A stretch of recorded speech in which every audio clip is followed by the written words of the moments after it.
The Coalition made a swift return to surplus the centrepiece of your election campaign. You made the failure to deliver that Labor's primary failing, yet now the talk of a swift return to surplus is abandoned. Doesn't that drastic shift in rhetoric fatally damage your credibility?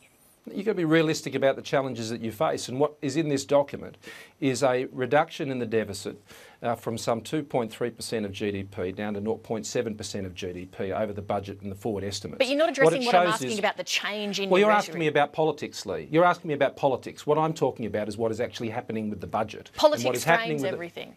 Well, it may frame things for journalists. What it doesn't frame for me is how we go about setting the task of returning the budget to balance. I'm now, that's directly our job, asking you and that's about what we're rhetoric doing. and the framing that's changed over a short 2-year period.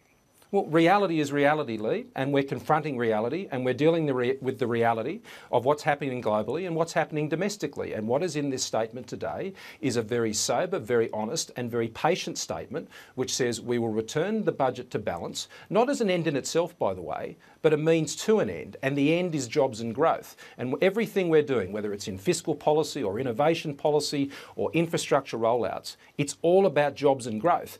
And we are not going to put at risk our objectives on jobs and growth by pursuing policies that would be contrary to that objective.